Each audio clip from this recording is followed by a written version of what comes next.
He is an independent journalist. He joins us back here in studio. Great to see you, Nate.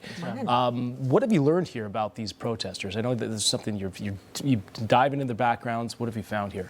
Well, this last protest was particularly devastating because these Palestine protesters should be the ones who are advocating for the peace deal the most. I mean, you're calling it a genocide every day, but when I confront them, I stepped inside the circle of the meeting of all these protesters before the protest starts, and I asked all of them, what do you think about this peace deal? No one wants to respond because they've tied their entire identity and their work to this conflict. Wow. President Trump wants the war to end, right? Right. You think this could actually bring folks together.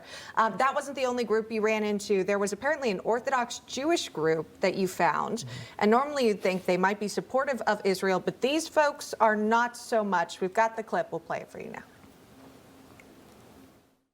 How's it going, NK? How you doing? What are you doing out here? What are you protesting? Who are you talking to? How you doing? Saturdays, you're not allowed to speak into a microphone. You're not allowed to speak into a microphone? Oh, I talked to you guys recently into a microphone. The policy changed? No, not on Saturday. Oh, not on Saturday. It's a Shabbat. Yeah. Of course. Okay, but you can be out here. Did you drive here? No, we How walked. did you get here? We walked. You walked? All the way from where? Borough Park, Crown Heights? Where? That's a far walk. You guys walked how long to get here?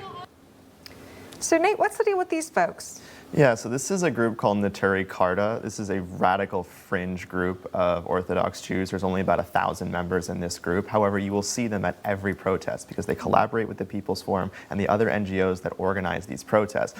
But this radical fringe group meets with Hamas. They meet with the president of Iran. These people do not speak for Jewish people around the world.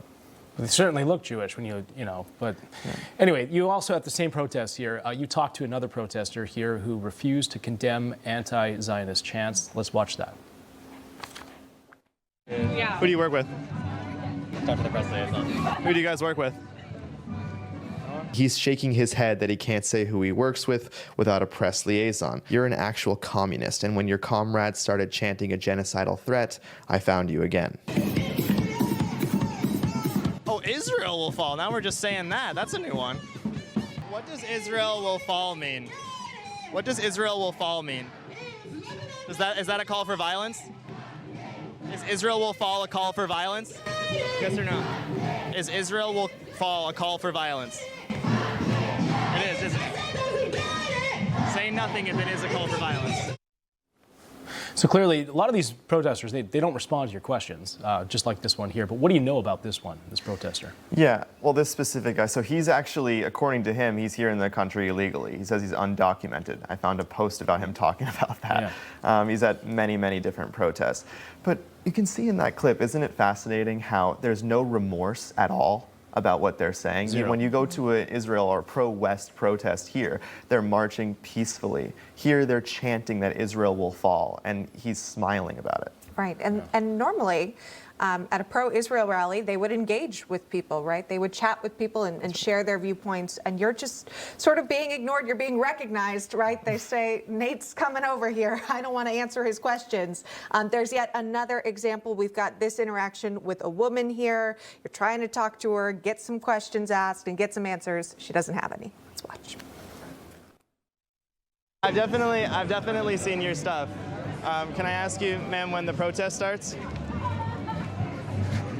So funny. I've definitely seen your stuff. Can I talk to you for a second? She actually did graduate Barnard in 2022, Columbia's sister college. Now, she may as well have majored in protesting because she's at just about every anti-West rally in New York City. Here's her yelling at another protest and in the front and center of another. Here she's with Jewish Voices for Peace, but she wears a hijab, so there's that.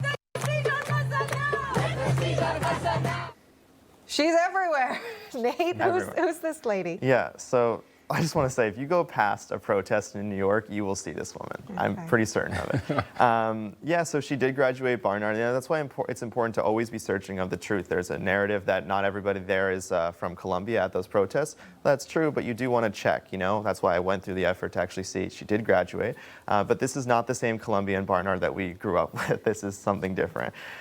She's very dedicated to protesting and violent rhetoric every day from her. Wow.